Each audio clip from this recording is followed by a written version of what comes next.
conflict, like the English Civil War, and that you have these, contentions between, say, the Anglican sons of, the manorial families of the English countryside in Virginia up against the Catholic Lords Baltimore and the Calverts and all over the way in Maryland.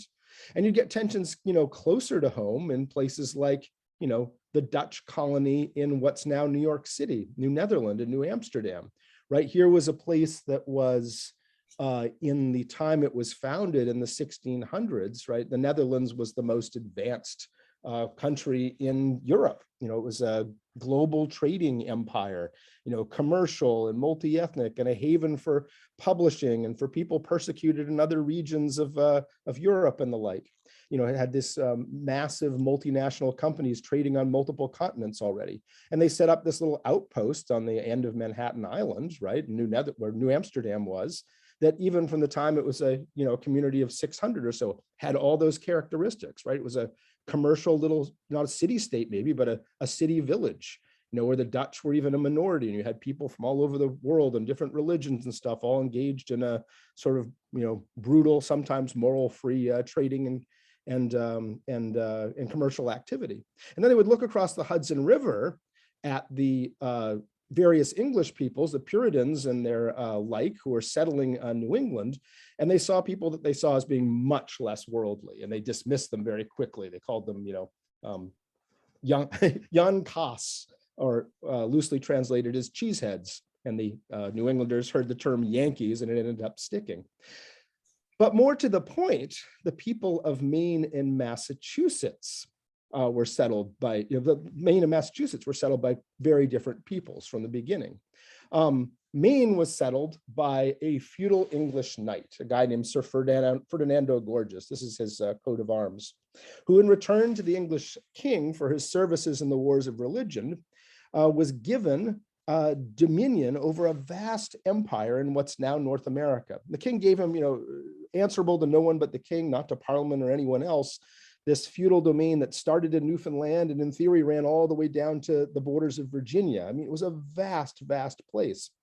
And this domain, you wished to build it on conservative principles in the time it was founded in the early 1600s.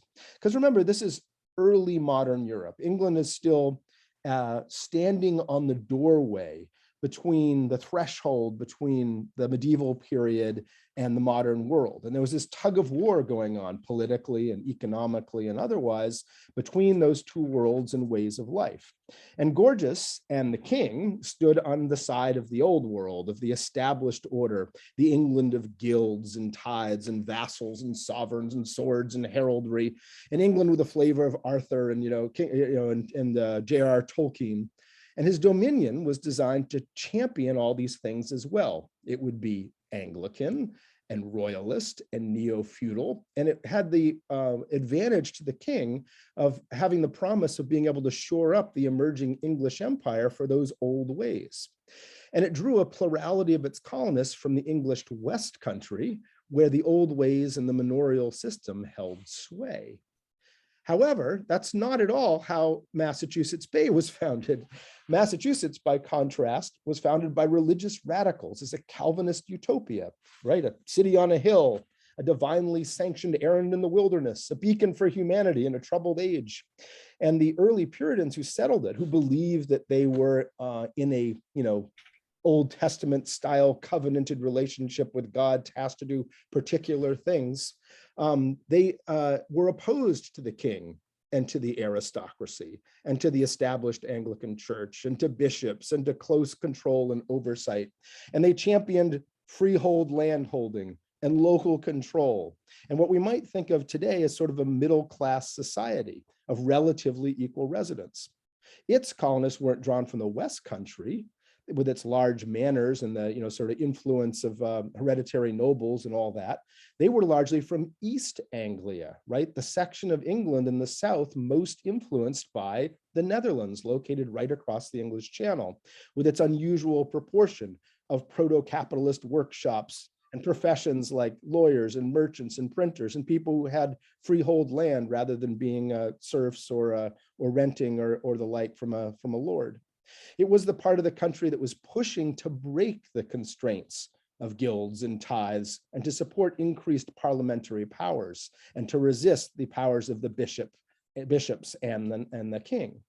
So you can imagine that having these two people as neighbors might not be quite such an easy thing, right? Two societies. Oh, sorry, this seems to be zooming forward on us. Let's regenerate that. Slide show it. Sorry. I don't know why it's decided to run forward.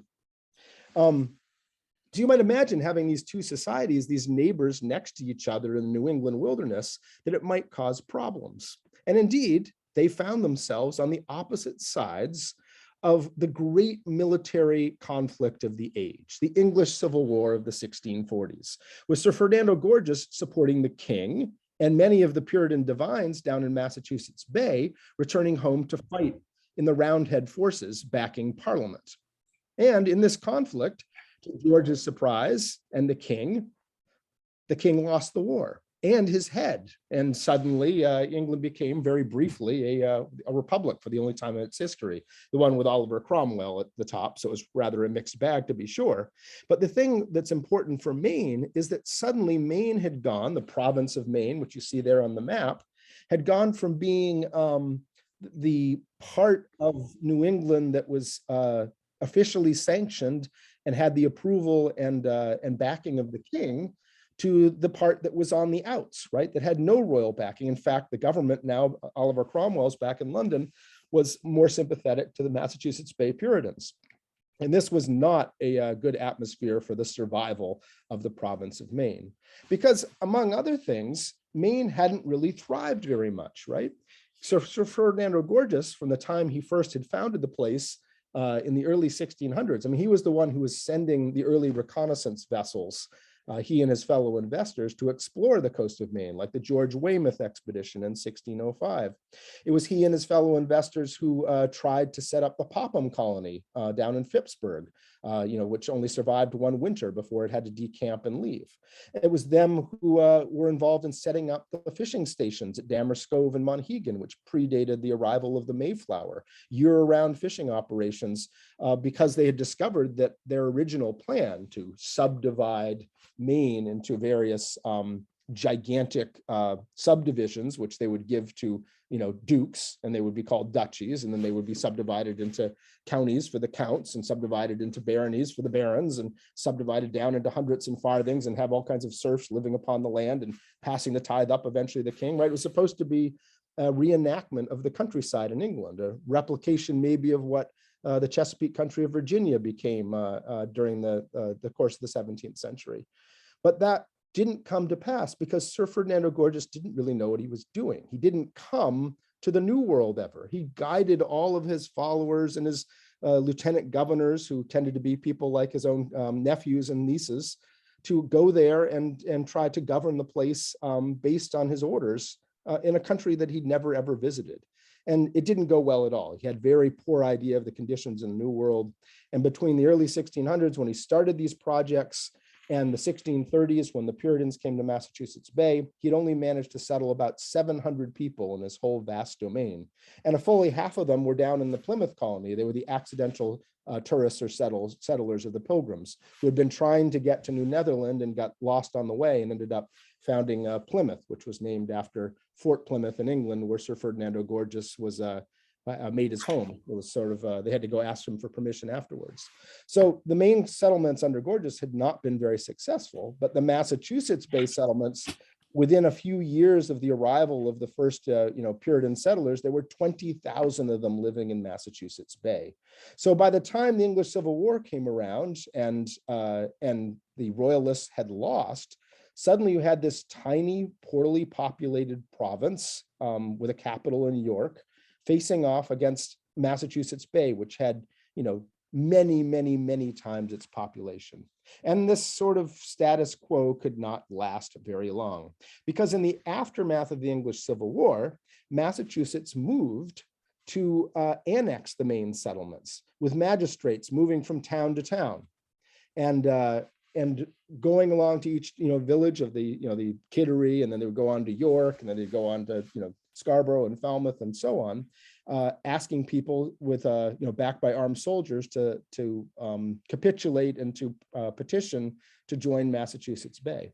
And over the course of the 1650s, they managed to annex all of the Maine settlements into the expanding Massachusetts Bay Colony. And I tell you this long story because it's important to Maine's background, because at that point in the 1650s, Maine became something rather unusual in the history of British North America. It was a colony of a colony.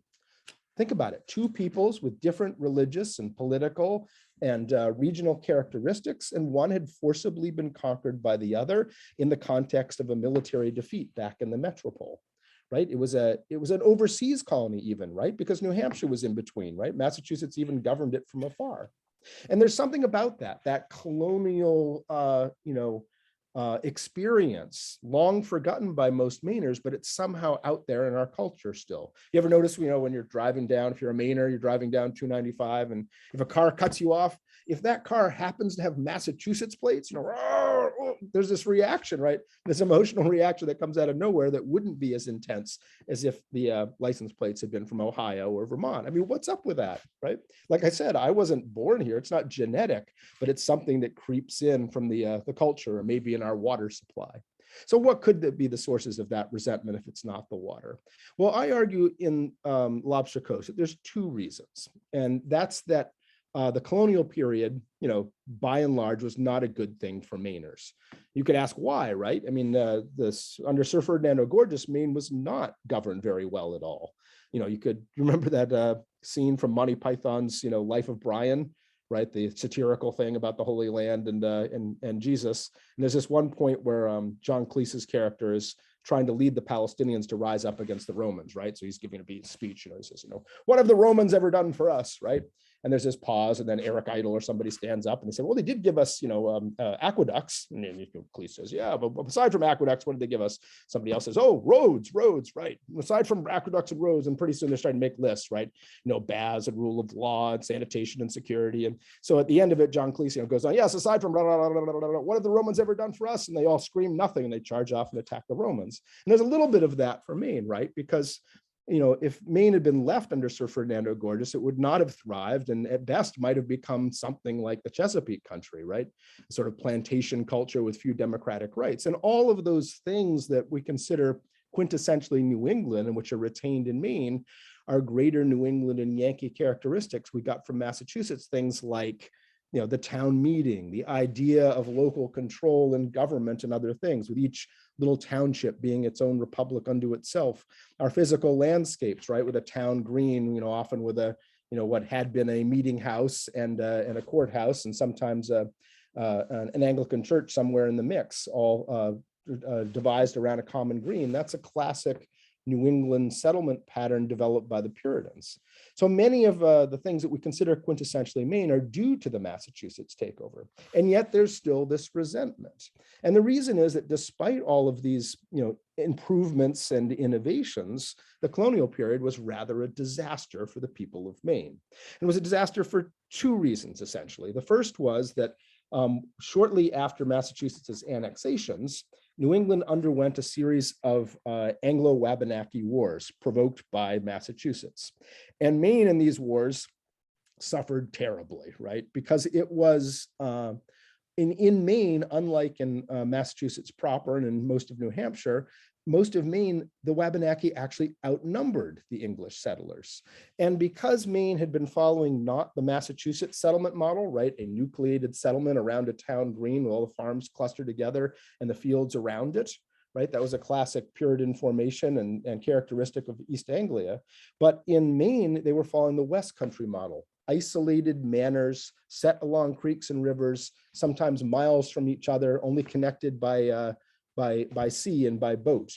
And that's completely indefensible in time of war. There's a reason that if you make a list, which I once did, of the 10 oldest buildings still standing in Maine, something like 8 of them are former fortified blockhouses in southern York County, because those were the strong points and the only places often that people survived when the various conflicts broke out. And there was one after another, because Massachusetts Bay, for reasons of their world outlook were constantly starting wars of acquisition against the Wabanaki.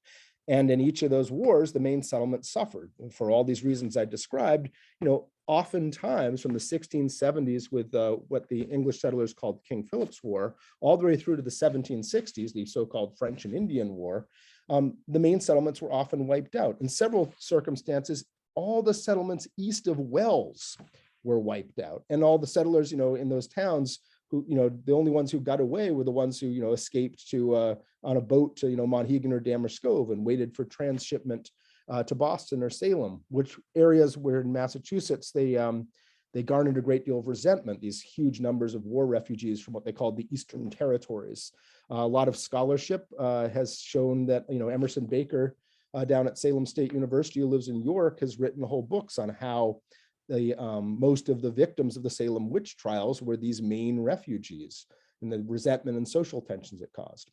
So, suffice to say, it was problematic. And even if you survived, one of these wars, another one would break out, one or two a generation, right? One after another for almost a century.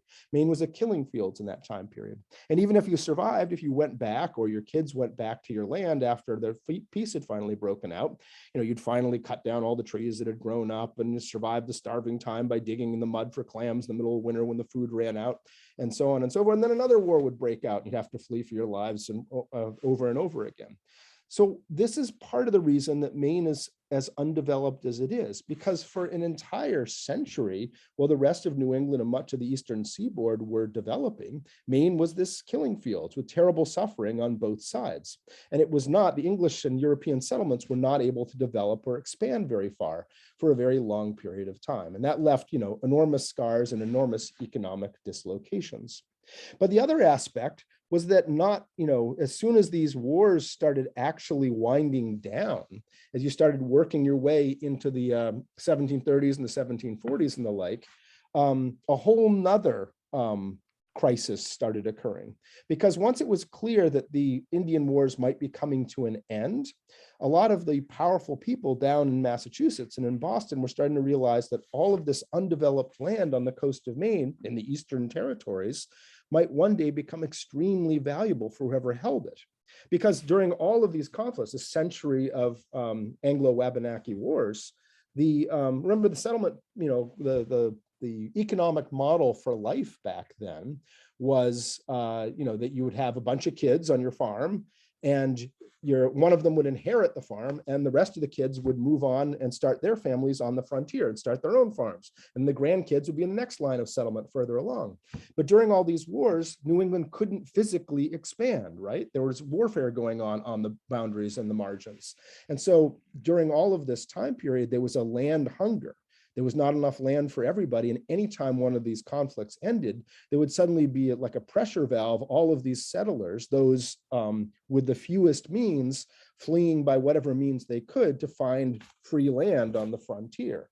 And the cheapest and easiest place to find such land at a time when there were no roads or no good roads was to hop on a boat in Boston or Salem and go downwind to the east and get off at one of these settlements, in places like Damerscott or Pemaquid or what have you, and go to the edge of town until you've run out of farms, and then cut yourself down your own farm, make your own land there. Because they didn't respect Wabanaki title to the land. And from their point of view, they asked themselves, what is property? And back then people would take a natural law approach. They would say, well, we go back to the Bible and back to Genesis, and God let there be light, and then he created a bunch of stuff, and skip forward a few pages, and I guess when somebody first put creation into good use, right? When somebody actually took creation and started making it productive, they had just for the first time created newly minted property. And then you could pass that property down or sell it. Yeah, that must be it. That's how they figured it out. So they figured they had almost a divine right to this land. But back down in Boston, as I described, there were all of these powerful people who were realizing that this land was about to become valuable, because if the wars ended, all of these people desperate for land would rush to the Maine coast.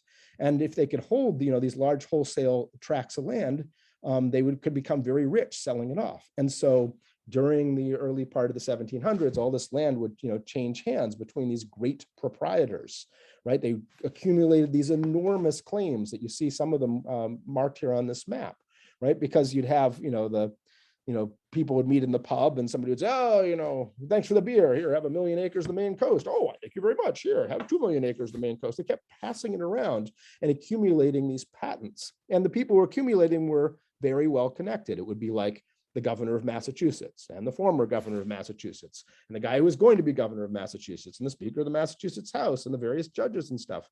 It was a very, very powerful group of people who on paper were assembling these enormous patents. And you'll know their names, right? Because they tended in this time period to name the counties and towns after themselves. So you have people like Knox and the Waldos and the Gardners and the Hollowells and the Bowdens and the Vassals and so on. And they, in trying to make this claim, they had one problem though. It was all of those settlers who kept coming in between the wars and settling the land on a natural rights perspective, right? The great proprietors, the Knoxes and Hollowells, called them squatters, but from the point of view of these settlers, they were anything but. And to make matters even worse, most of these settlers who were coming into a lot of areas in the mid-coast were Scots-Irishmen from Ulster, a warrior fighting people who had often, their ancestors had been brought to New England specifically to hold the frontier against the Wabanaki and other indigenous peoples, just as they had held the frontier in Ulster for the Queen against the Irish guerrillas and cairns in a previous generation.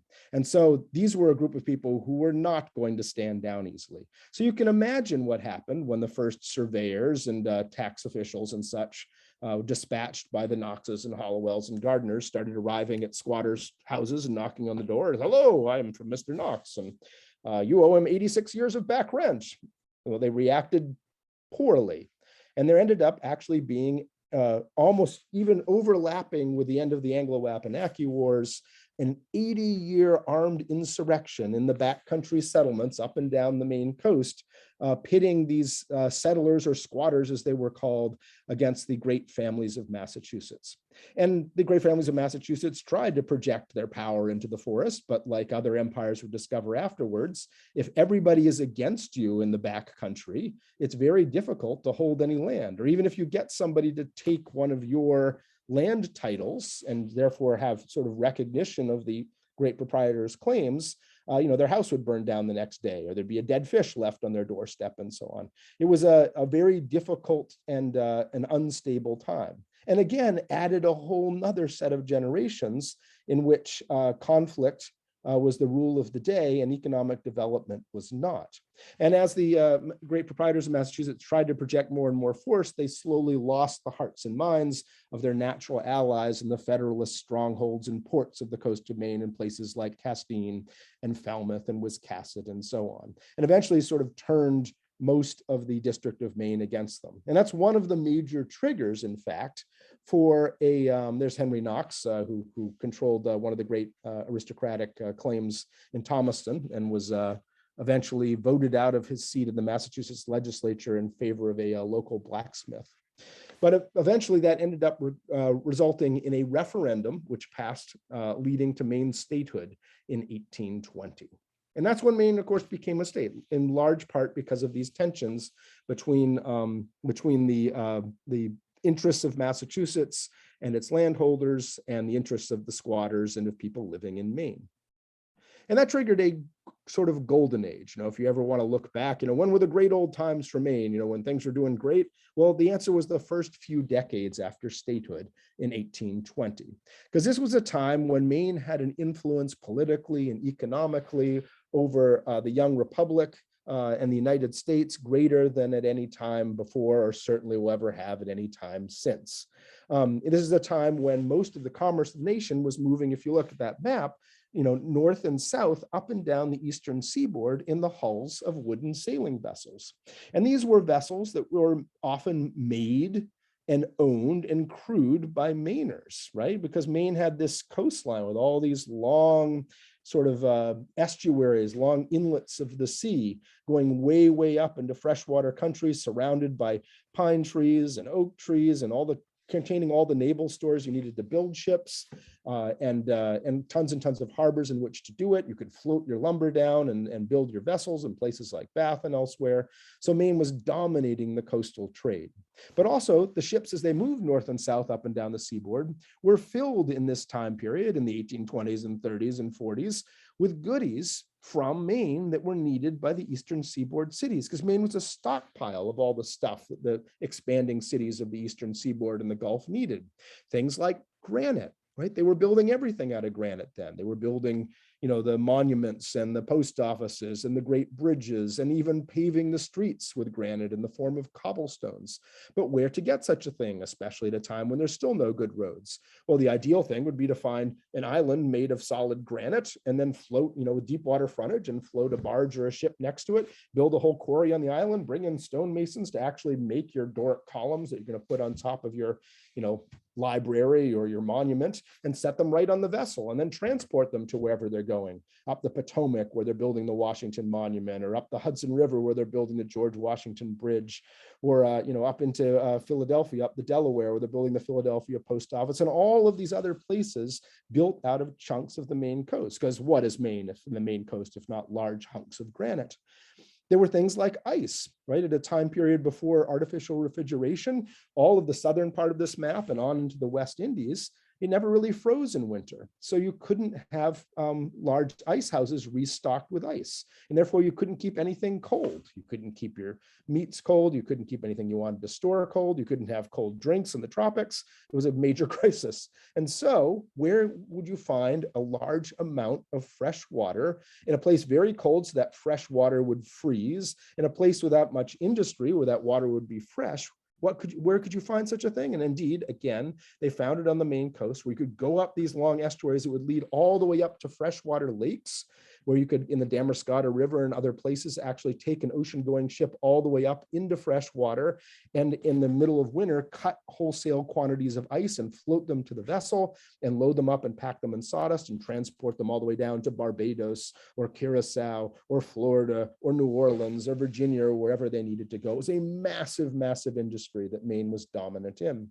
There were things like salt cod, since those early fishing stations that Sir Ferdinando Gorges set up on the Maine coast. Maine had been a center of the fishing trade and of the salt cod trade, propelling the settlement of New England, right? In a time before refrigeration, you could salt and cure codfish and move it all over the place. And it ended up being the key food that slave lords used to provide protein to their slaves, which created an enormous market for New Englanders unscrupulous about what they were involved in, all the way through to the only sources of inexpensive food for the working poor in the major cities. But all of that, all of these industries that propelled Maine and built up a lot of the great mansions you see in some of our port cities, all of that collapsed on almost the same day, the same afternoon, in the aftermath of the Civil War, because somebody invented cement, and that was it for using granite for construction of everything. Somebody invented artificial refrigeration, so you no longer had to transport your ice to your underground ice house from somewhere else. And people in the major cities started discovering, what? Fresh fish really does taste better than salt fish. And it turns out that, if you're in down east, you may be downwind to the east from Boston and New York, but it's tacking all the way back upwind with your stock of fish to try to get it back to market. And maybe by the time you get there, going against unfavorable winds, that fish isn't quite so fresh. So the fish trade ended up shifting to places linked in much more closely with the major markets, places like New Bedford and Gloucester and elsewhere. And so Maine experienced a great deal of dislocation, but then it was nothing like the collapse of the north-south coastwise commerce of the nation, because that was not how commerce was moving after the Civil War. It was moving east to west on the newly expanding railroad lines. And guess what? For the first time, Maine's undulating coast with all those harbors and stuff was suddenly a liability, because there weren't very many, proper settlements in Maine. There still aren't very many cities in our state, and it's not on the way to anything for a railroad baron to try to reach, right? Nobody's heard of New Brunswick. They think it's where Rutgers is. But each time, even if you're trying to go to the middle of nowhere with your railway line, you keep encountering these rivers and estuaries. You have to build expensive bridge works, it seems, every 500 feet. So railroads came very slowly, especially to coastal Maine. And that meant that suddenly the farmers, who were the majority of the people, even on the coast of Maine, were suddenly losing their markets too, because they couldn't transport their dairy and their vegetables to Boston as quickly anymore as farmers in Ohio, which were linked by the railroad suddenly, places that actually had topsoil and could provide and get to the markets quicker than Mainers. And so in the aftermath of the Civil War, there was a terrible and profound collapse of Maine's economy. A collapse so profound that 150 years later, we're still kind of in the economic depression of it. It transformed it and made Maine into a backwater, where in many ways, large parts of the state remain today. And it left a mark on its people, right? I mean, people talk about, Mainers being resilient and self-sufficient and hardworking and independent and adaptable. Well, it's of necessity, because most of the industries that had fueled the coast of Maine had collapsed in this period. And here's the era where the divergence between the story of Maine, the story of coastal Maine begins, because we can start talking about the creation of industries and textile mills in the interior and the lumber industry. But on the coast of Maine, the collapse remained rather profound with very few exceptions. And Maine as a state as a whole, as a result of this, would remain poor. I mean, so poor that you can look at statistics that take per capita income and adjust them for inflation, and it's staggering. I mean, Maine is often, in those all the way up into the 1980s, it would be, 50th of the 50 states, or 49th or 48th, because of the cost of managing to stay warm during the cold winters, juxtaposed with the poor state of the economy. And that was, had many profound effects. Risk aversion and everything else that is imbued into our culture, but it also had a sociological and demographic effect, because remember, this collapse happened after the Civil War. So it happened just before the great and famous immigration waves of the late 19th and early 20th century, the 1880s through the 1924 Immigration Act. And in that period, there was no reason for very many immigrants to come to coastal Maine, the exception of like Bangor and Portland, because there were no jobs, right? Mainers themselves were fleeing. Towns were emptying out in Knox County in the mid-coast. People had Ohio fever, were fleeing to go find that topsoil that had railroad lines linked to it and to get right out of Maine as quickly as you could. You had that profound collapse. And as a result, the people who were, living, the people who were living in these communities had very few newcomers come. And so you could walk around when I was a kid in the 80s and somewhere like Booth Bay or Southport, and you could go around with the king's, property map, where the king was giving out, titles to people in the 1720s or 1730s, and you could still match the names on the map, often with the mailbox as you pass by. Bailey's still here on Bailey's Island, and so on and so forth. That tie between peoples and the land became profound, both because people stayed and didn't have options, but because there was not that much attracting other people to come into Maine. It's part of the reason that Maine is still, the whitest state in the country, and part of the reason why we're the oldest state, but it's also one of the reasons why we're still, the most English of the states, aside from Utah, which is made up almost entirely of New Englanders having left during the Mormon migration. So a profound demographic effect that only consolidated the ideas, that the conception in people's heads that there are ties between family bloodlines and the history of towns and places. Because in a very real way, you can often have 6, 7, 8, 10, 11 generations of people of European descent going back in the same towns and places. And the last thing I'll leave with you is that one of the great ironies of Maine's story is it's at this time period when Maine's economy was in free fall and people were fleeing the coast, that the outside world first discovered the pleasures of the Maine summer. And the first people to do so were the people who in the late 19th century had time off, right? There was no 40-hour work week, so it was college professors and the Gilded Age robber barons and plutocrats at the height of the Gilded Age. They were the ones who first came and piloted and pioneered Maine tourism. And they were following often in the footsteps, of the great painters, romantic painters like, Frederick Church and Charles Codman, who had been painting in the early 19th century these massive canvases of incredible landscapes like, the Bar Harbor and Mount Desert Rock and so on and so forth, with great sunsets behind them. And people would see these paintings in the salons of Philadelphia and Boston and say, oh my gosh, what an incredible place. It's so beautiful. If I had a chance, I would go visit there. And they did. They would travel there in their yachts and later by steamship and go explore these places. And it was stunningly beautiful. But not only was it beautiful, they looked around and they saw what they thought of as an Eden, right? They came to Bar Harbor and even called it Eden when they got there, because a lot of these people were coming from the newly industrializing cities of the Eastern Seaboard. They were coming at a time when all those immigrants and new people were coming to those towns and transforming the landscape and making it something somewhat less Yankee. And a lot of the Anglo elite at the time were rather appalled, even though they themselves often owned the factories that were causing all of these things. You know, they would stand around, they, oh, look, oh my gosh, you know, there's all kinds of strange people here. They're speaking languages we've never heard of, like, you know, French, you know, and Gaelic, and whoever heard of these things. I think some of these people aren't even good, you know, Anglicans. My gosh, yes, I agree. I think there's some Catholic people around. Oh, I think I saw a Jewish person. Oh my gosh, what's happening? The whole world's spinning out of control. If only we could find somewhere like when we were growing up. Indeed, the other person would say, yes, you know, when we were young, remember, you know, when New England was all Anglo and Saxon and taciturn, we'd sit around at town meeting and be Anglo and taciturn. Yes, it was great times. It was great times. If only we could go back to a time when everyone was still Anglo and taciturn. Oh, if we only could. And they arrived in Maine, and there it was, right? There were no immigrants coming in. There were no factories to attract them. The economy was in free fall, and everyone was very Anglo and very taciturn. And for a certain type of people in the elite of the major cities, this was an enormous attraction. Oh, we should come here. This is the life we remember from our mythic, imagined New England past. You know, let's go build gigantic rambling mansions. We'll call them, you know, we'll call them cottages, and we'll call ourselves rusticators because we want to live a rustic life.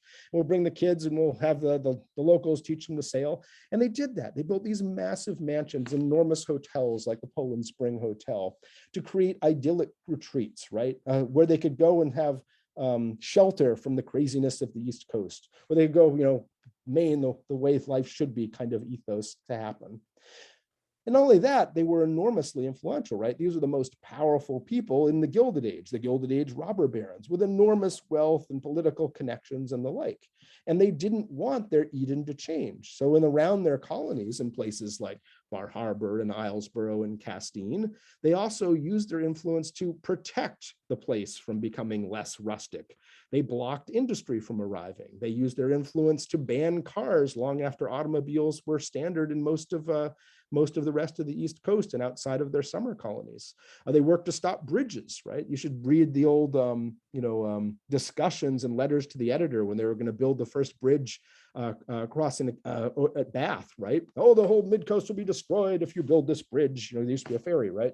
If we build this bridge, we're going to dismantle our homes in Bailey's Island and Booth Bay and move them elsewhere, right? They were so appalled. So there was this enormous tension, right? It's tension between people who had been there all of that time and maybe were becoming dependent on the rusticators for seasonal employment, but the two groups of people who didn't see things the same way, right? You know, the rusticators and the visitors who came would go see, you know, a farmhouse out in a field of wildflowers with the, you know, the clapboards are peeling, the paint is peeling off, and they go, oh, look, oh my gosh, they situated in the vernacular architecture just right to catch the sun from the southerly exposure, and look at the way it falls as the light gets low in the sky with the winds blowing across the wildflowers. This is beautiful, we should paint it. Yes, we get out our canvas and start painting it. Whereas a local down the road would say, it's the Jones farm, it failed, they lost everything, he hung himself, the kids moved to Ohio, right? And so you have two people looking at the same thing, right? And not seeing the same thing at all, right? Transcendental beauty, terrible human tragedy, both being true, of course, but not a lot of connection between those two groups. An upstairs, downstairs society, which also only reinforced the fundamental post-colonial sort of culture and relationship that had been imbued in Maine, right? A notion that, that Maine had been governed from afar and that was still somehow in Massachusetts orbit and has left Maine with some unfortunate pathologies, right? We're very proud and can be even defiant, but also filled with self-doubt, right? And unsure of ourselves and our future. We can't build that. You know, we could never turn, you know, Sunday River or Sugarloaf into North Conway with a 4-season resort. No one would come. It's too cold here, right? You know, you cross the New Hampshire border and it transforms because of this sort of fundamental post-colonial hangover that remains as a cloud over the state. And it's something that I, you know, broadcast and hope that we can change now, because we're no longer a backwater the way we used to be, right? The transformation of transportation and telecommunications and the internet means that those kind of barriers are no longer significant the way they used to be. And it also, the things that we have in Maine resource-wise, including the fact that, there hasn't been an enormous transformation and development of the coastline, are going to be enormously valuable things for the state going forward. And with that, I'm going to stop and open it up to questions.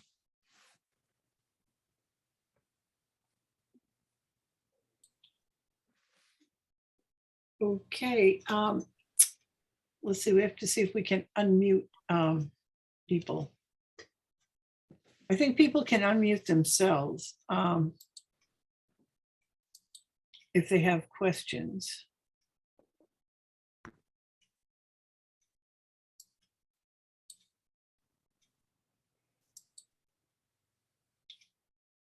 Okay, so people can unmute, and Eliza has a question.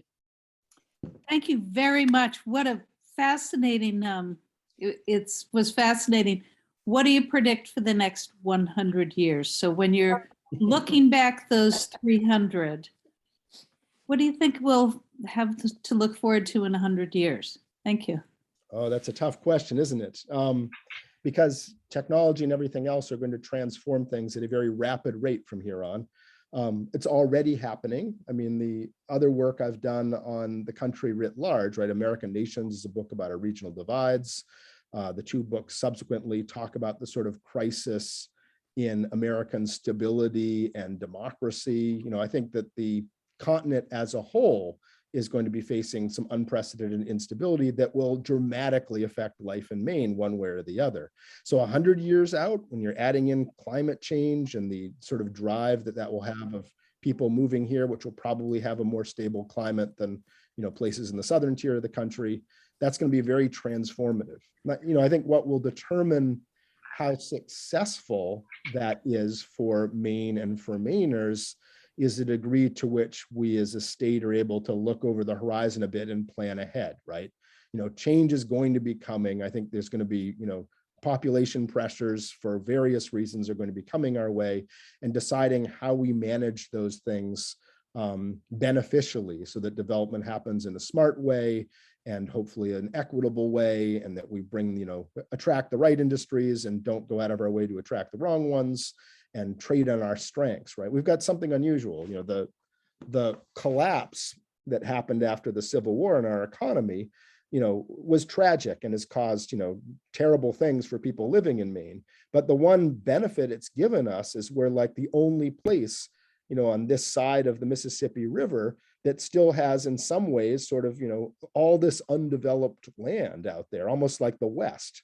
And yet it has water, unlike the West, which is running out of it and having wildfires, right? Water, timber, the ability to make